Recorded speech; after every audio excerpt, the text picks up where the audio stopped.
President Trump is planning to visit Puerto Rico tomorrow. It will be nearly 2 weeks since the island was devastated by Hurricane Maria. Puerto Rico's governor said today that supplies of fuel and other needs are picking up. But as our special correspondent Monica Villamizar reports, many residents don't see much progress yet and are struggling with the basics. The hurricane started, it ripped up from here first. It has fungus and stuff. Kevin Montalban is just one of thousands of Puerto Ricans who lost everything when Hurricane Maria swept across this island 13 days ago. He hunkered down and tried to wait out the storm with his 12-year-old son in this room. We were right here, my son and I, when it happened. And it happened just in a wink of an eye. When we heard the whoosh, we jumped over here and we stood like this. And I'm like, stay back, stay back. And I have him here, cuffed in here, cuffed in here, cuffed in here. And we stood in here, we hid here. He will hide in there with his feet out. And I was staying right there, like blocking him. Was he scared? Terrified? He was terrified. Almost 2 weeks later, his community in central Puerto Rico still looks like this. The road has caved in, power and phone service non-existent. Neighbors remain in wait of any assistance.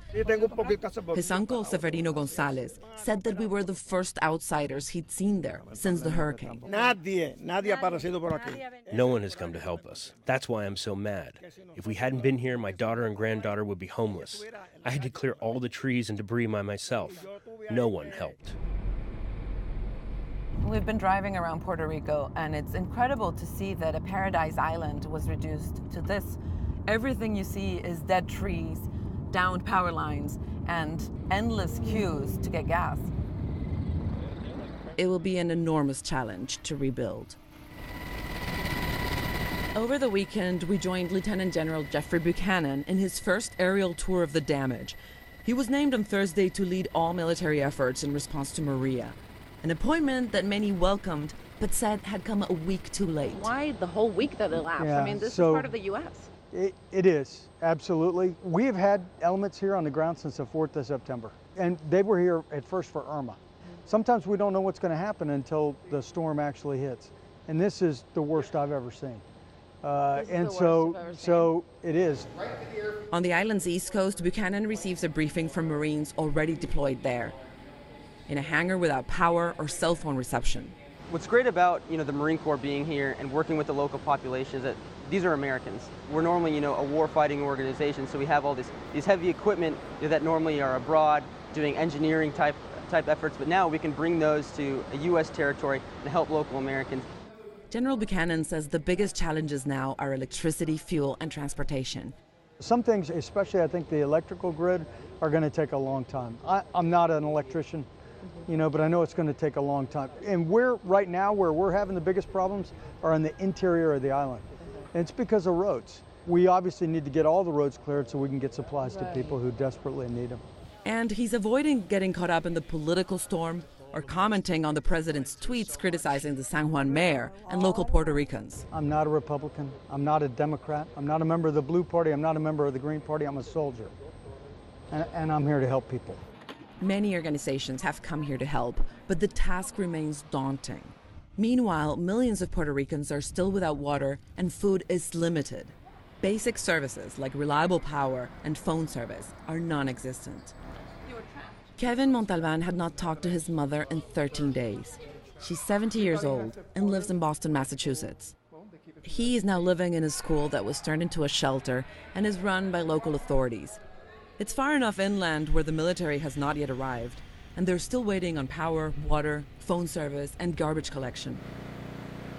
On a hilltop in his neighborhood, we lent him our satellite phone to call his mother for the first time and let her know that he is still alive. Bendición.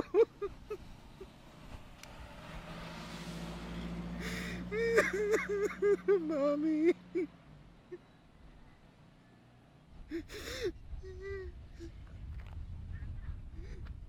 Que te extraño. Estamos bien, sí. Sí. In total, the call lasts less than 5 minutes. She said that she hasn't slept since Maria and that she's been just worry. She thought that I was dead. She's been calling news stations. She said she called CBS today. She called NBC Boston, and she's been calling everybody, and nobody could get in touch with me. But she's happy. She's happy. She says she's going to pray right now. But for now, he remains sheltered in the school with neighbors like Lidia Martinez and Reynaldo Torres, a couple from the countryside.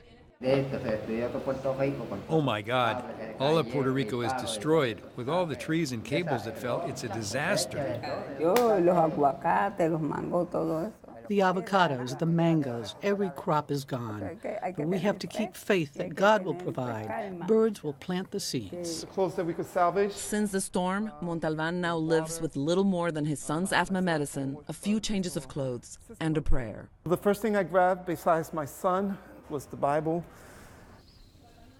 There are thousands of others across this island who lost everything. Back in his community, neighbors were back at work, fixing their homes. We will get out of this. Puerto Ricans always do. We will build again, even if we don't get no help. As you hear, people are building again. But as it stands, the road to recovery will be a long one. For the PBS NewsHour, I'm Monica Villamizar in Sidra, Puerto Rico.